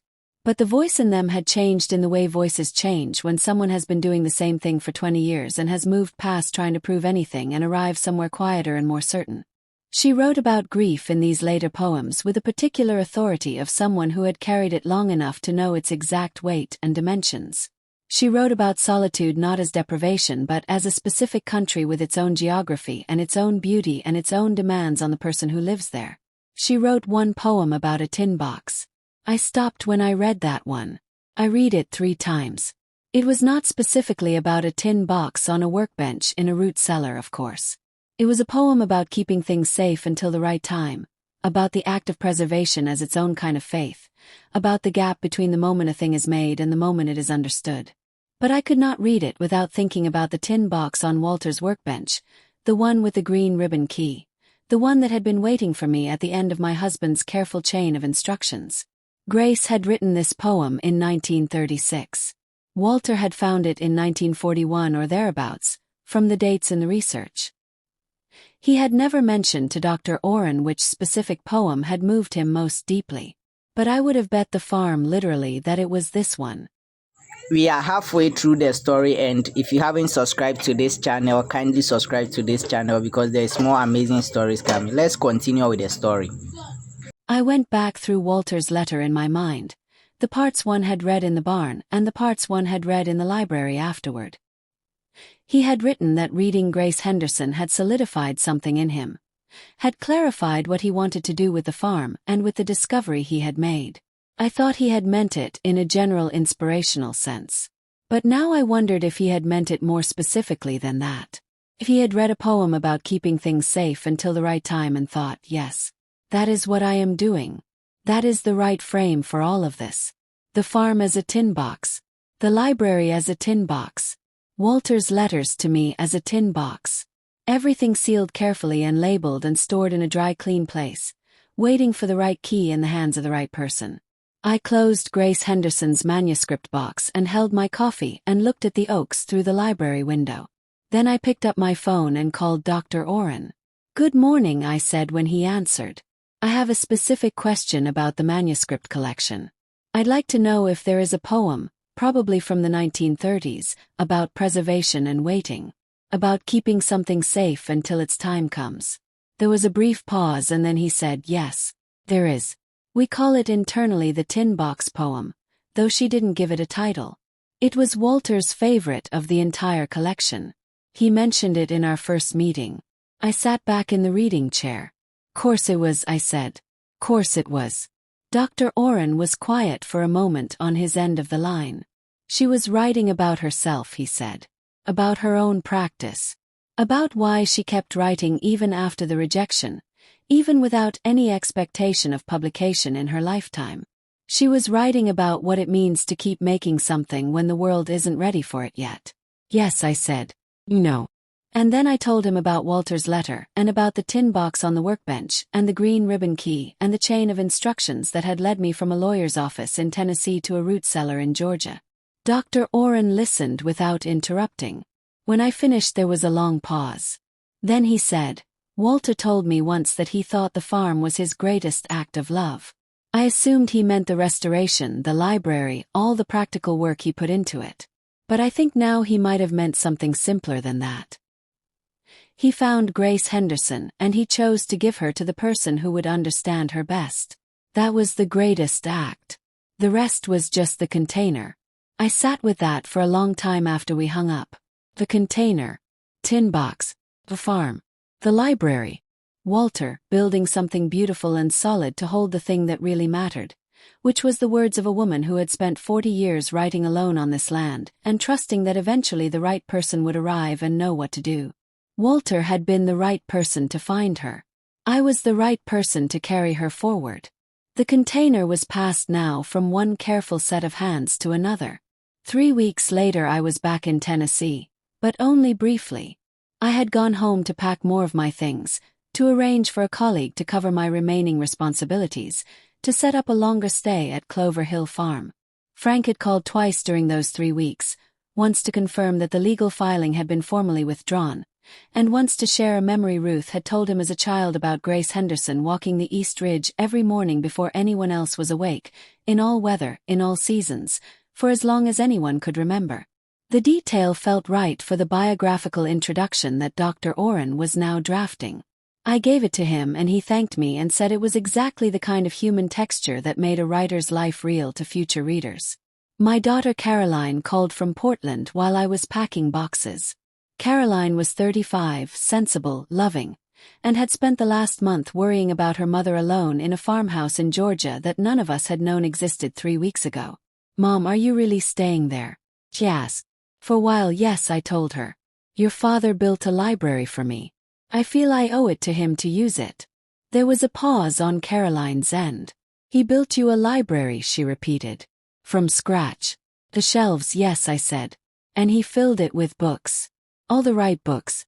Another pause. "Okay," Caroline said finally. "I think I need to come see this." "You should," I told her. "There is also a root cellar full of poetry that is going to need a lot of attention over the coming months, and I could use an extra pair of hands." Caroline was a graphic designer by profession, and had no particular expertise in historical manuscripts. But she had inherited whatever it was that made both her parents the kind of people who took care of things carefully. And she was good with her hands. And she had always loved books in the straightforward, uncomplicated way of someone who had grown up in a house full of them, which she had. She arrived 2 weeks later on a Friday afternoon and stood in the middle of the library for a long time without saying anything. Then she said, "Dad did all this?" "Yes," I told her. "Alone." "Mostly," I said. "Though Dr. Oren thinks he had some help with the heavier carpentry toward the end. But the design was his. The concept was his. He knew what he wanted to build." Caroline ran her hand along a shelf. "He knew exactly what books to put here," she said. "Exactly," I agreed. She turned to look at me. "He never told you?" "No," I said. "He was going to. He ran out of time."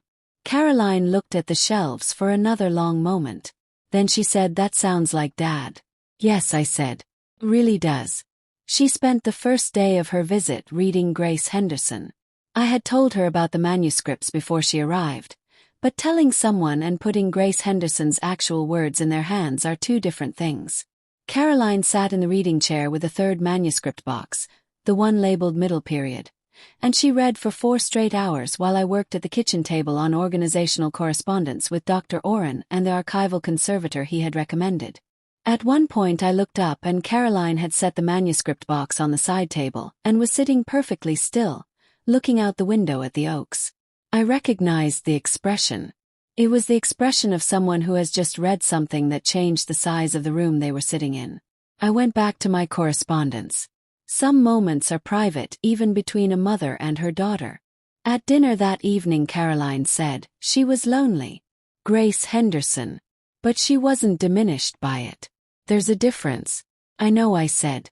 "She figured something out about how to be alone that most people never figure out," Caroline continued, pushing food around her plate. "She made it into something. She made it into all of those poems. And they lasted 100 years waiting for someone to read them. That's not lonely. That's something else." I let that sit for a moment. "What do you think it is?" "Yes. I think it's faith," Caroline said. "Real faith. Not the kind where you believe something will happen because you want it to.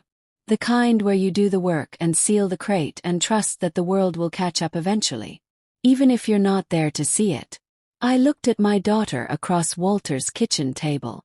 She was 35 years old and she had just said something that her grandmother would have said, and that I hoped I had said enough times over the years to have made some impression, and that Grace Henderson had apparently been saying, in poem after poem, from a root cellar in Georgia for 40 years of a long quiet life. Some things run in lines across time. Some things get said again and again by different people in different rooms until eventually enough people have heard them and they become the kind of truth that doesn't need to keep defending itself. We spent the rest of the evening going through the research that Frank and Marcus had compiled and matching it against Dr. Oren's biographical notes, building the fuller picture of Grace Henderson's life that would eventually become the introduction to her collected work. It was quiet work and important work, and we did it at the kitchen table with tea and the October dark outside the windows. At one point Caroline found the letter, the October 1949 letter addressed to whoever finds this. She read it twice and then set it down carefully and was quiet for a moment.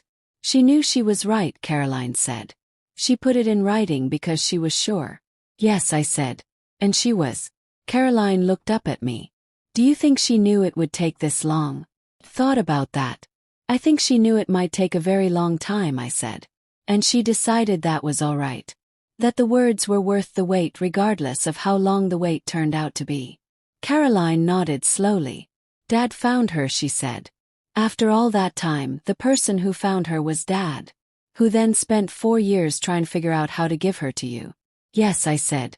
There was a long quiet pause. I miss him, Caroline said. I know, I told her. I miss him too. We stayed at the table a while longer without needing to say anything else. Outside, the oaks were dark against the night sky. Inside, the lamp was on. The manuscripts were in their boxes. The library was full of the right books. The following week I drove to Atlanta to meet Dr. Oren in person for the first time. He was a tall, thin man in his late 60s with a slightly distracted air of someone whose attention is usually partly somewhere else, somewhere more interesting than wherever they currently are. He was warm and direct, and when I walked into his university office he shook my hand and then looked at me for a moment with the expression of someone putting a face to a story they have been told many times. Walter described you well, he said. He did. Yes. He said you were the person who would know what these poems deserved, he said. And that you would not rush anything. That you would take your time and get it right. I thought about Walter saying that. Walter, who had himself rushed one important thing badly and spent 4 years rebuilding something careful and unhurried in its place. He learned that lesson, I said. Dr. Oren smiled. We all do eventually, he said. Usually later than we would have liked.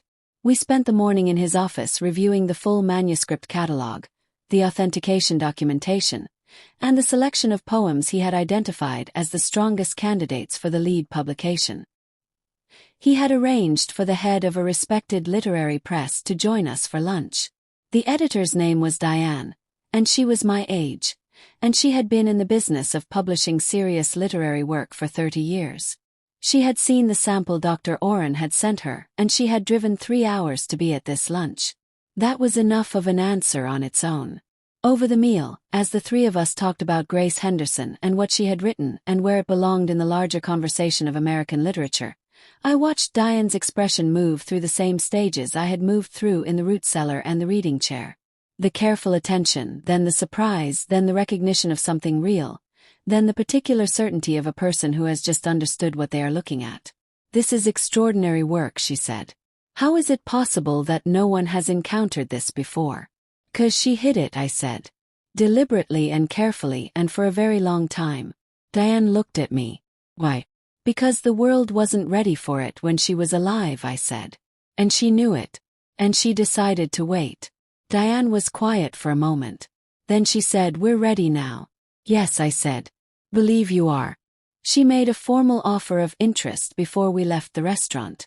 Not a final contract, those things take time and legal review and careful negotiation. But a genuine offer of serious interest from a serious publisher who understood exactly what Grace Henderson's work was and what it deserved. On the drive back from Atlanta, with the Georgia countryside moving past the car windows and the afternoon light going long and golden in the way it does in October in the South, I thought about all the distances this story had traveled. From Grace Henderson writing alone at her desk in 1914 to a root cellar in 1949 to Walter finding the crates in 2020 to a lawyer's office in Tennessee to my hands to a publisher's table in Atlanta. The distance was enormous. And none of it had been direct. None of it had been the simple straight line that stories are in hindsight. It had been a root cellar and a tin box and a series of careful choices and one badly handled decision that had required 4 years of quiet work to partially correct. It had been Frank and Marcus arriving with the wrong approach and then staying with the right one. It had been Ruth carrying a phrase she had heard from her grandmother without knowing what it meant until we could finally explain it to her descendants. It had been Walter, in the particular Walter way, handling one thing badly and then spending everything he had on getting everything else right. And it had been Grace Henderson, patient and certain and sealed in her crates in the root cellar, trusting that whoever finds this would be the right person. I drove through the October, Georgia late afternoon and felt something settle in me that had been shifting since Patricia Holt's office 3 weeks ago. Not resolution exactly. Not closure, which is a word I have always found slightly dishonest. But something like comprehension. The full picture finally visible. I understood Walter now in a way I had not understood him when he was alive, which is a strange and bittersweet thing to arrive at, but not an uncommon one. The things people don't say while they are living are sometimes the most important things about them. The things they are still figuring out. The things they are working on quietly in the hope of presenting a finished version someday. Walter had never presented me with the finished version. But he had left me everything I needed to understand the work in progress. And the work in progress was beautiful. When I got back to Clover Hill that evening, Caroline had spent the day continuing to organize the research files and had made a start on a timeline of Grace Henderson's life that would eventually become part of the published introduction. She had also found, tucked into the back of the third manuscript box behind the later poems, a small watercolor painting. It was a painting of this farm, this specific view from the east side of the house looking west toward the ridge, painted with the particular attention of someone who has looked at the same view long enough to know exactly what it looks like in different light. In the lower right corner were 2 initials. Each October. No year. I stood in the kitchen holding it carefully by the edges. Grace Henderson had been a painter too. Or at least she had painted this. One painting. This view. This ridge. These oaks. I thought about what Dr. Oren had said about the prose manuscript, the unfinished memoir in the second crate. He had not told me much about it yet, only that it existed and was substantial. I realized I had not yet opened the second crate at all. I had been so absorbed by the poems and the practical work of organizing and contacting publishers that I had not yet gone to the memoir. I went to the root cellar. The second crate opened to reveal archival boxes labeled in Walter's handwriting. Prose manuscript. Memoir incomplete. Approximately 200 pages. I brought the first box upstairs. Caroline looked up from the kitchen table. What's that? The memoir, I told her. Walter hadn't mentioned it in his letter beyond a brief reference to a long unfinished prose manuscript. Dr. Oren had confirmed its existence but hadn't described its content in detail. I sat down at the kitchen table and opened the box. The pages inside were typed, not handwritten, on an old manual typewriter from the sound of the letters slightly irregular on the page, the way typed text looks when the machine was old or the person typing was not a trained typist. The first page read simply, "What I kept. A record of this land and the life I made on it. By Grace Henderson, begun 1944. The text began on the second page.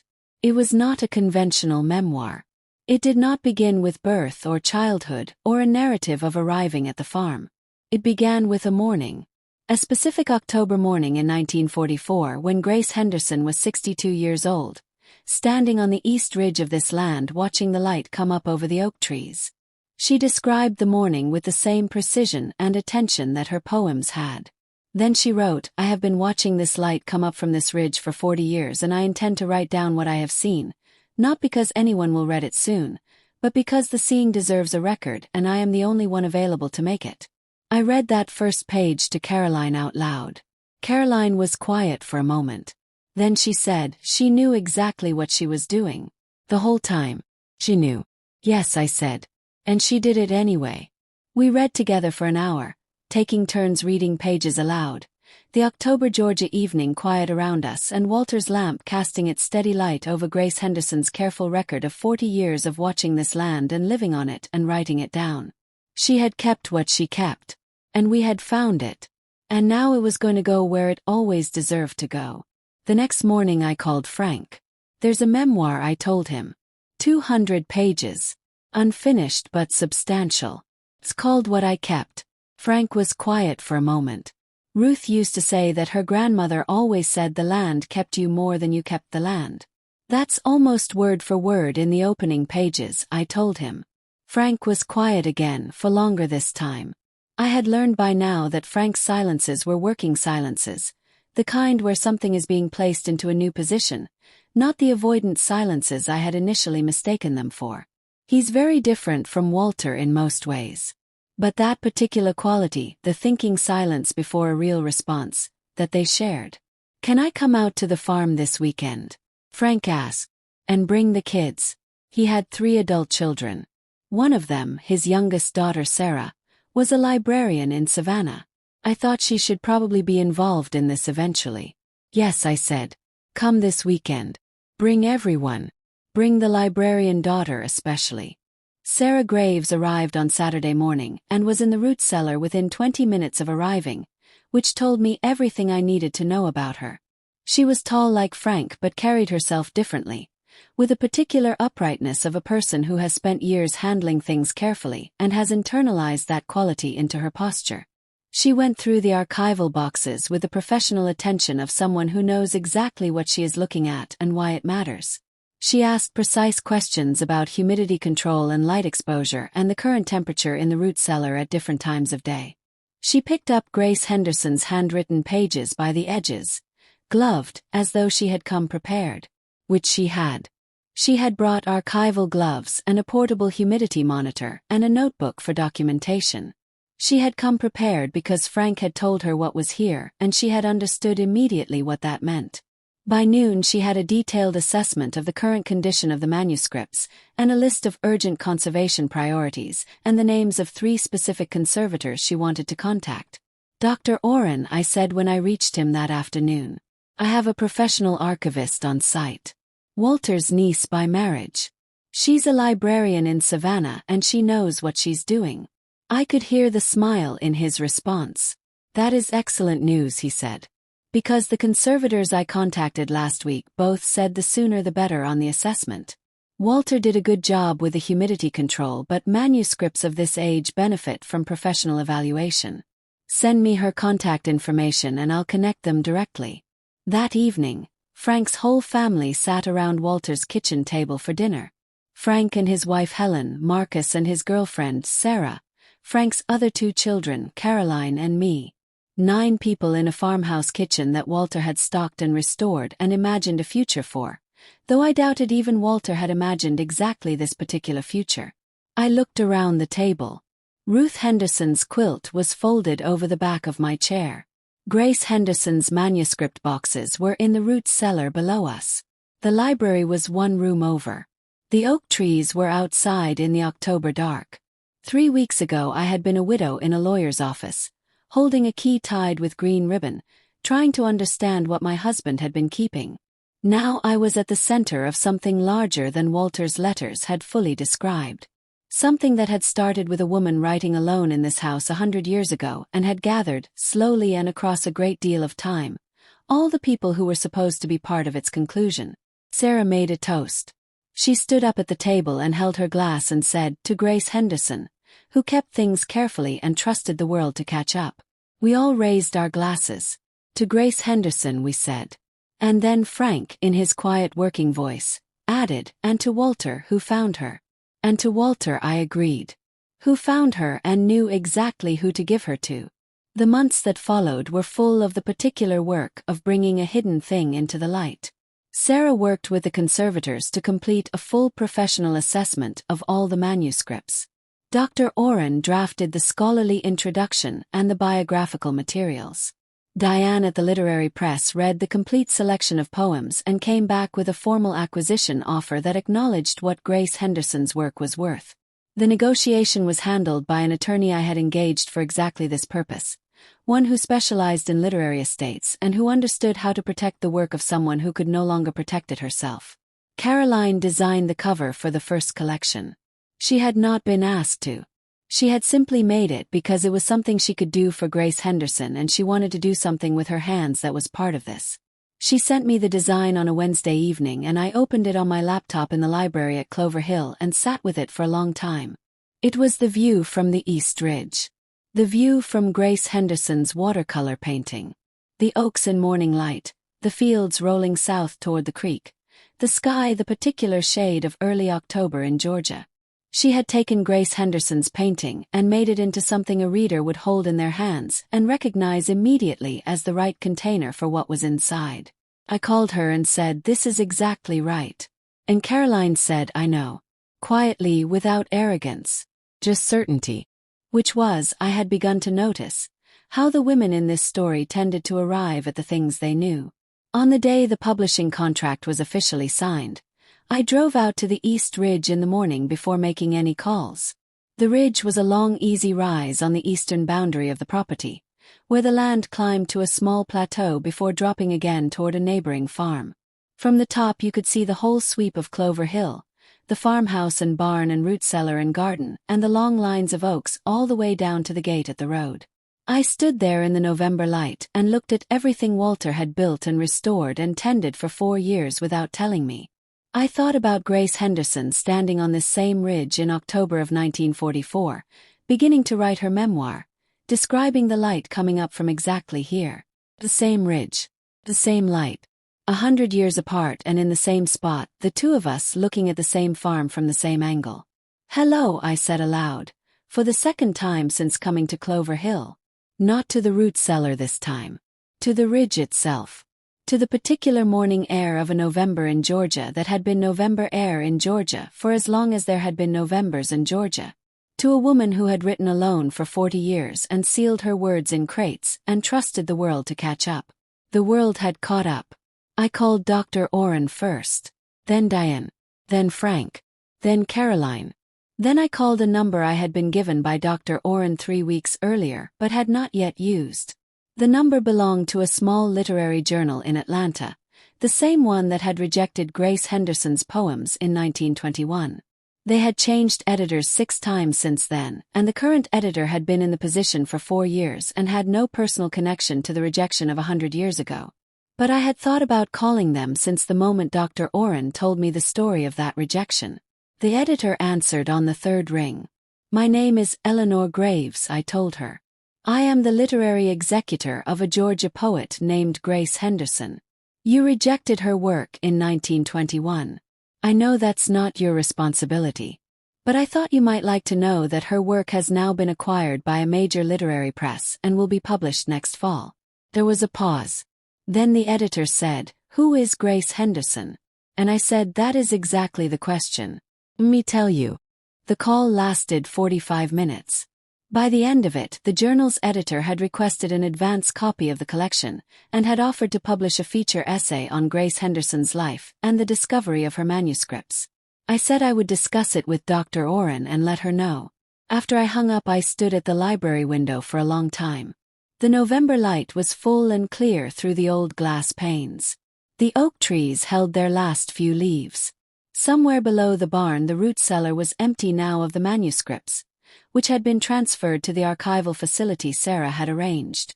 But the space itself remained clean and dry and quiet, a place that had held something important for a very long time and had done its job well. I thought about Grace Henderson going down those stairs in October 1949, already 67 years old, carrying the letter she had written to whoever finds this, placing it on top of the 3rd crate, closing the lid, going back upstairs. She had been right, and she had known she was right, and she had been willing to wait without knowing how long the wait would be. That is not a small thing. That is one of the harder things there is. To make something true and put it somewhere safe and trust that the world will eventually arrive at the place where it needs to hear it. Walter had done a version of that too. The farm, the library, the letter in the tin box. He had made something true and put it somewhere safe and trusted that I would arrive at the right time and understand it. He had been building toward me the whole time, even the years he hadn't told me about it. Maybe especially those years. That winter I split my time between Tennessee and Georgia. I kept the house in Tennessee because it was still full of Walter, still full of 31 years of a shared life, and I was not ready to be anywhere permanently yet. But Clover Hill had become something essential to me, something I drove toward on Friday evenings with a specific anticipation you feel for a place that is asking something real of you. Frank came occasionally with Helen. Sarah came regularly in her professional capacity and less regularly just because she had come to love the place. Marcus called every few weeks to check on the progress of the publication process, no longer calculating, just curious. He had asked me once, in a phone call in December, if I thought Grace Henderson would have wanted all of this. All the attention, the publication, the essays, the conversations, he meant. I thought about it for a moment. She sealed those crates, I told him. She did not destroy them. She sealed them and wrote a letter addressed to whoever finds this. She did not want them lost. She wanted them found by the right person at the right time. She wanted exactly this. That is what the waiting was for. Marcus was quiet for a moment. Then he said, I hope someone does that for me someday. Finds the thing I left and knows what to do with it. Someone will, I told him, if you make it worth finding. The collection was published the following October. Grace Henderson, What I Kept. Selected poems. The cover was Caroline's design, the East Ridge in morning light. Dr. Oren's introduction was 32 pages, and placed Grace Henderson's work in its full literary and historical context with the care it deserved. The acknowledgement section listed every person who had contributed to bringing the work forward. Frank and Marcus and Sarah, Walter, Ruth, the conservators, the attorneys, the editor at the press. And in the dedication which I had written, I had put simply, for Grace Henderson, who knew she was right and could afford to wait. And for Walter, who found her. The launch event was held at a bookstore in Atlanta on an October evening, which felt right. Dr. Oren spoke. He spoke. Sarah spoke. Frank had not wanted to speak publicly, but he sat in the front row, and at the end of the evening he came up to me and said, Ruth would have been here if she could. I know, I said. She's in the acknowledgements. She is, Frank agreed. That's something. Yes, I told him. It really is. The reviews, when they came, were the kind that Grace Henderson had deserved 100 years earlier. Serious attention from serious readers. Recognition of the quality and originality of the work. One reviewer wrote that reading Grace Henderson felt like finding a room in a house you had lived in your whole life that you had somehow never opened before. A room full of everything that should have been there all along. I read that review sitting in the library at Clover Hill on a November morning with my coffee and the oak trees outside the window. I thought it was a good description. I thought Grace Henderson would have approved of it. I also thought she might have found it slightly amusing that it had taken the room this long to be noticed, given how clearly marked the door had always been. The memoir was still in process. What I kept, the unfinished prose manuscript, was a longer and more complicated project. Dr. Oren had engaged a scholar to work specifically on its historical context and on the question of how to present an unfinished work responsibly and accurately to readers. It would be published eventually, with full scholarly apparatus and a clear explanation of its incomplete nature. Grace Henderson had stopped writing it in 1951, a year before her death, at page 212 of what appeared to be an ongoing document. She had not written a conclusion. She had simply stopped, as people stop when the time runs out, mid-sentence in the life she had been recording. The scholar working on the introduction had suggested, gently, that the incompleteness was itself meaningful, that it reflected something true about the nature of keeping a record of a life. You don't finish. You keep going until you can't. And what remains is what you made while you could. I thought about that when I thought about Walter. He had not finished either. He had left letters and instructions and a library and a farm and a root cellar full of hidden poetry. He had not had time to deliver it in person, to sit across a table from me and explain everything and answer every question. What remained was what he had made while he could. And what he had made was extraordinary. That spring, the spring after the collection was published, I made a decision about Clover Hill. I was going to move here. Not divide my time.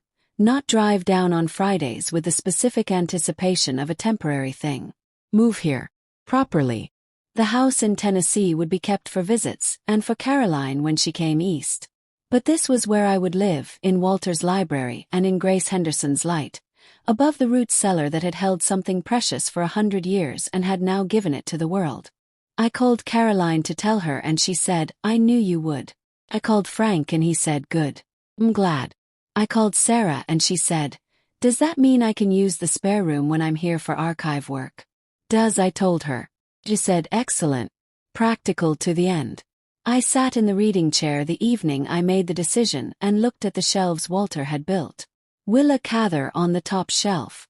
Middlemarch where it had always been. The worn paperbacks of my younger years. All the books I had ever mentioned and forgotten mentioning, gathered here by a man who had listened for 31 years and remembered everything that mattered. I had spent my career putting books into other people's hands. Walter had spent 4 years putting every right book into mine. Outside, the April Georgia evening was warm and full of the sounds of a farm in spring. Birds I had learned by now to identify by their calls.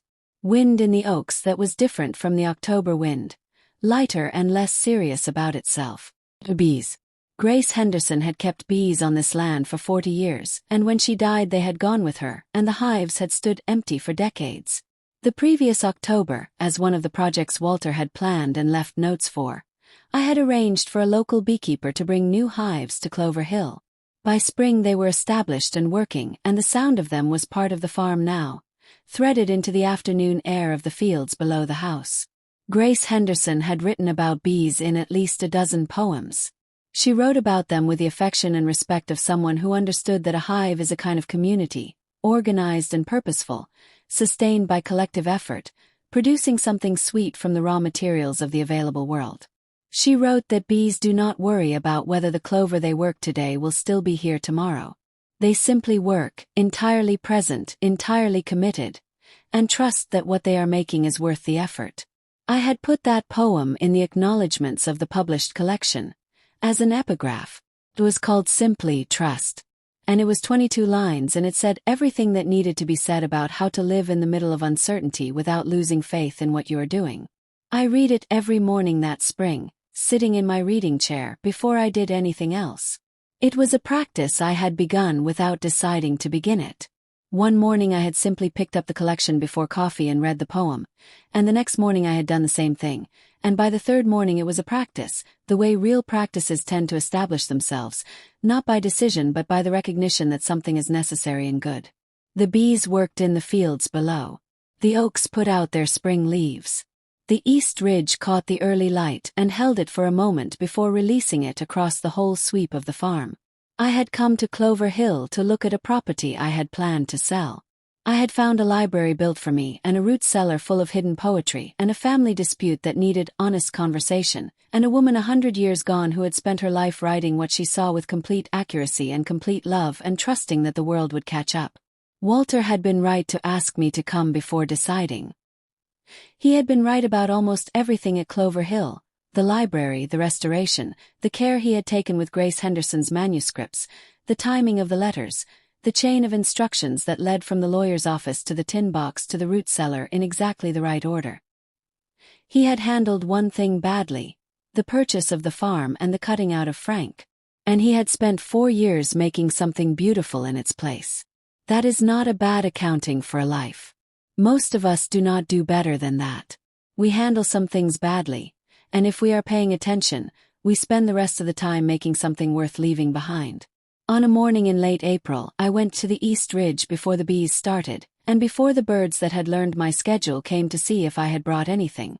I went up the ridge in the early light with a cup of coffee and I stood at the top and looked at Clover Hill in the spring. The farmhouse, the barn, the root cellar, the garden that I had started in March and the beds Walter had prepared, the bee yard below the south fence, the oak trees in their full spring leaves, enormous and unhurried and deeply rooted in the same ground they had occupied for more than 100 years. I thought about Grace Henderson standing here in October 1944, beginning to write what I kept. I thought about her choosing this exact spot to begin because it was the place from which the whole farm could be seen at once, the place where everything she had spent her life watching could be held in a single view. I thought about Walter coming here too, in the 4 years he had spent on this farm alone. He had not mentioned the ridge in his letters, but I knew he had stood here. You could not come to Clover Hill and not come to the ridge eventually. It was the place the farm offered you as a gift if you stayed long enough to receive it. "Good morning," I said, for the 3rd time since coming to Clover Hill. And then I stood in the April light and looked at everything Walter had left me and everything Grace Henderson had trusted me with, and I felt, not for the first time, that the word fortunate was too small for what I was. Too precise, too narrow, too focused on the specific good luck of a single person. What I felt was something bigger than fortune. Something closer to participation. I was participating in a story that had been moving for 100 years before I arrived in it. I had not started it. I would not finish it. But I was here in the middle of it, doing the part that was mine to do.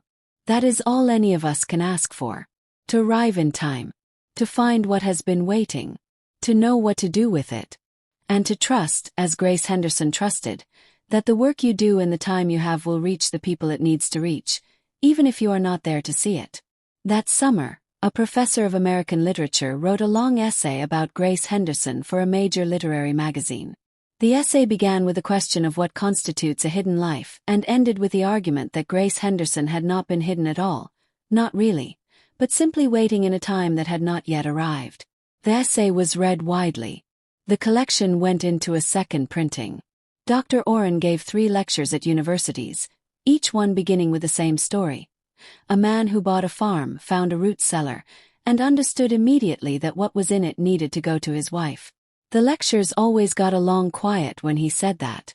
The silence of people recognizing something true about how important things move through the world, not through institutions or official channels or the proper procedures, but through one person understanding what something is and knowing exactly who to give it to. Frank called me in July to say that Sarah had been offered a position at a university library with a focus on regional literary archives, and that she was going to take it, in part because of the work at Clover Hill. I told him that Grace Henderson would have approved of that entirely. Frank laughed. He was doing that more often. We had not repaired everything between our families. There is no repairing certain things. But we had built something new on the same ground, which is different and in some ways better. New things have the advantage of being made by people who know what they are building and why. Old repairs are made over old damage and carry the shape of it always. What Frank and I had built at Walter's kitchen table over manuscripts and tea was new. It had its own shape. It was not the shape of the original wound, and it was not the shape of Walter's original avoidance. It was the shape of 2 people who had come honestly to a difficult situation and decided to try. That autumn, 1 year after I had first come to Clover Hill, I sat in the library on an October evening and opened the laptop that Walter had left on the kitchen table when I arrived. I had not opened it since those first weeks. There had been too much else to do and I had been putting it off, not out of avoidance but out of the feeling that it should be done at the right time. The password was our anniversary date followed by his mother's maiden name, which was also what the password had always been for our shared computer at home, because Walter believed a password you would not forget was better than a clever password you might. The laptop opened to the desktop, which was clean and organized in the Walter way, with a single folder labeled, "For Eleanor," in the center. Inside the folder were files. Each one was labeled by date, beginning from the week he had purchased the farm and continuing through the last file, which was dated 11 months before his death. He had kept a record. All the years he had worked on Clover Hill, the restoration decisions, the Grace Henderson research, the library planning. He had kept a running document in plain language about what he was doing and why, the same way he had kept notes about everything he cared about. I read for 2 hours before I could stop. He had started the folder the week after he found the manuscripts in the root cellar. He wrote that he had gone down to investigate a water leak near the barn foundation, and had found instead 3 wooden crates sealed against the weather with a care that suggested they were important. He wrote that he had opened them expecting old equipment or household goods, and had found instead page after page of handwritten poems in the same bold leftward slant he would come to know well over the following years. He wrote, "I read the first poem standing in the root cellar with my phone flashlight, and I knew immediately that this was not something I could decide about alone.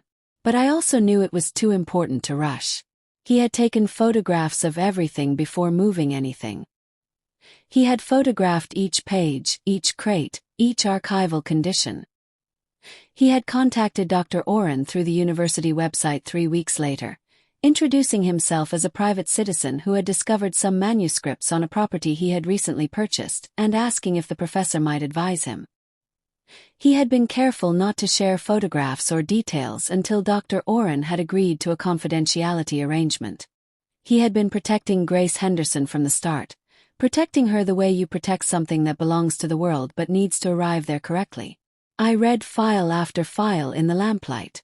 Files about the restoration work, which he had done himself where he could and hired local craftsmen for where he couldn't, always asking them to maintain the original character of the building. Files about the library planning, which had started 2 years into the project when he had decided that whatever the farm became, it needed a room specifically for me. He had kept a running list of books for the library in a separate document, adding to it every time he remembered something I had mentioned or something he thought I would love. The list had 214 entries by the time the library was stocked.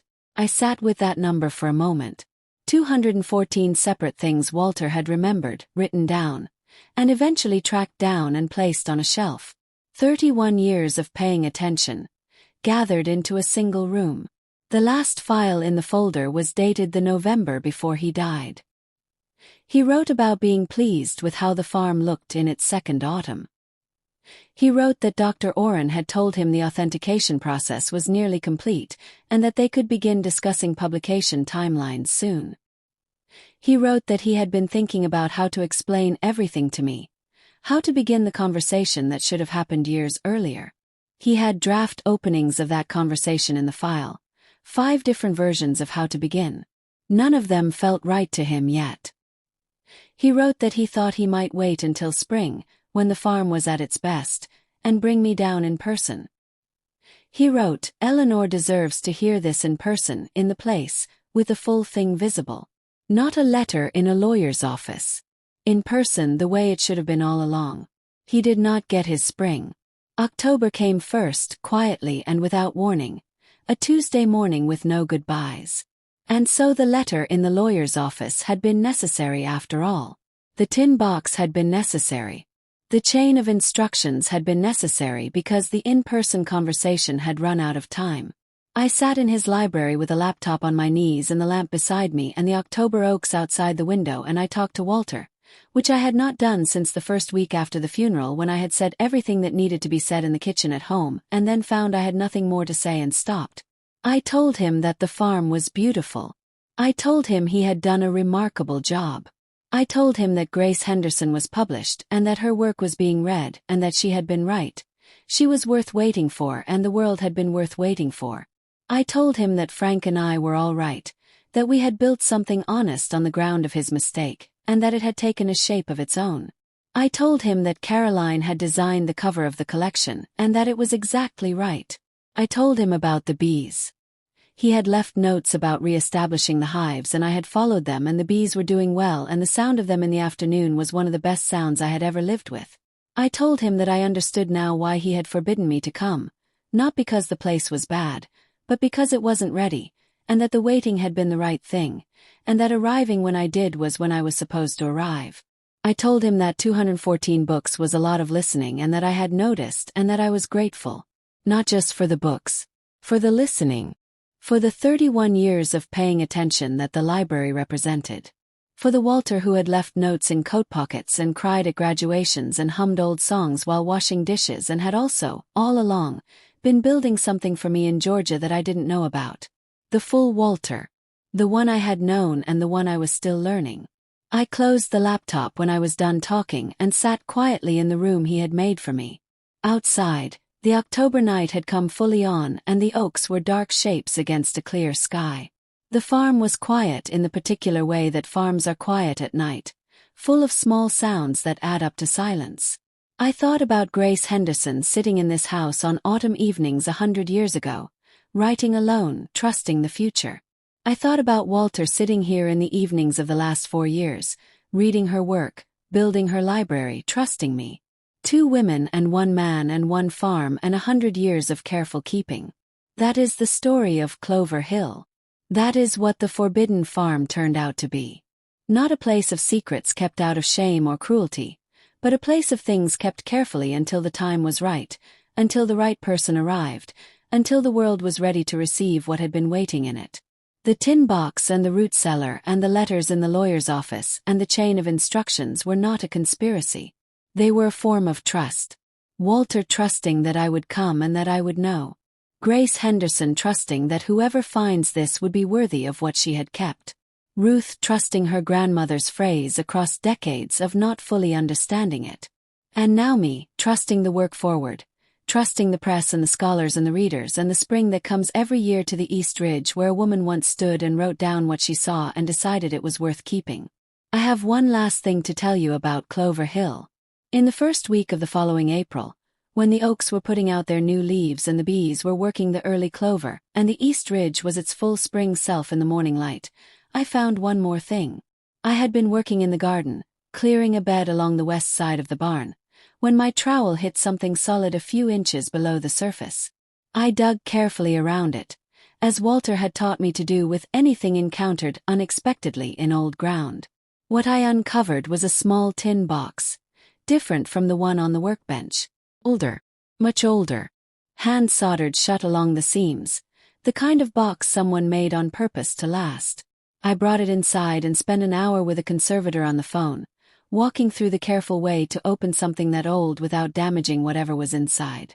When I finally got the lid open, what I found was not a manuscript or a letter. It was a single dried flower, a sprig of clover, pressed flat and brown with age, tied with a piece of green ribbon so old the color had faded almost to nothing. And beneath it, on a slip of paper in the same bold leftward slanting hand, 7 words. For whoever tends this ground after me. No date, no signature. But I knew the handwriting by then. I had spent enough months with Grace Henderson's poems and her memoir to know her hand the way you know the handwriting of someone you have spent a long time reading. She had buried it in the garden. Put it under the ground in the one place she was certain someone who loved the farm would eventually reach, tending the beds, continuing the work of keeping the land. For whoever tends this ground after me. I have it on the windowsill in the library now, in a small glass case that Sarah helped me find. The dried sprig of clover. The faded green ribbon. Grace Henderson's 7 words. It is the last note she left on this property that we have found. I say the last that we have found because I have learned enough about Grace Henderson to know that she was thorough and patient, and planned for the long view. There may be other things waiting in this ground, or in the walls of this house, or in the corners of the barn, things she sealed carefully and trusted to time. I may find them. My children or Frank's children may find them after me. Or they may stay hidden for another 100 years, waiting for whoever tends this ground in the time after our time. The person Grace Henderson already knew would come, the way she always knew, with the patience of someone who was right and could afford to wait. I tend this ground now. It is mine in the way that land is yours when you care for it with attention and love and the full weight of your presence. Walter gave it to me. Grace Henderson trusted it forward to me. And I will tend it carefully, and keep what is worth keeping, and trust the rest to the long river of time that carries all things eventually to the place they are meant to go. The Forbidden Farm is not forbidden anymore. It is home. It is the library and the root cellar and the East Ridge and the bees and the spring garden and the October light and the 2 women who came before me here, one 100 years ago and one in living memory, both of whom left things carefully for whoever came next. It is Walter's handwriting on 214 book entries, and on the notes in my coat pockets, and on the letters in the tin box with the green ribbon. It is Frank's working silences and Sarah's archival gloves and Caroline's cover design and Dr. Oren's 32-page introduction and Diane's formal offer, and the editor at the Atlanta Journal who said, "Tell me," and listened. It is Grace Henderson's poems going out into the world 100 years after she wrote them, being read by people she never knew in rooms she never imagined, doing exactly what she had trusted they would do. It is the sound of the bees. It is the patience of someone who knows she is right and can afford to wait. It is all of it. Every hidden thing that was only hidden until the time was right. And I am here in the middle of it doing my part. Tending the ground. Keeping what is worth keeping. Trusting what comes next to the people who will know what to do with it. The way Walter trusted me, and the way Grace Henderson trusted whoever finds this, and the way Ruth trusted her grandmother's phrase across all those years without knowing its full meaning. Some things are passed forward in words. Some things are passed forward in land, and in libraries, and in the careful keeping of what others made before us. Some things are passed forward in a dried sprig of clover buried in a garden and tied with a ribbon the color of a long ago green. A color that has faded now to nearly nothing but which once was bright and certain, and exactly the right color for a piece of land that someone loved completely and trusted to time. I am the time. For this farm, for this century, in this October and this April and all the seasons that come with living here, I am the time that Grace Henderson was waiting for. And somewhere I believe she knows it. Not in any way I can fully explain or defend or ask you to take on faith if you are not inclined to. Simply in the way that a thing done right feels complete. The way a word placed exactly where it belongs makes the sentence whole.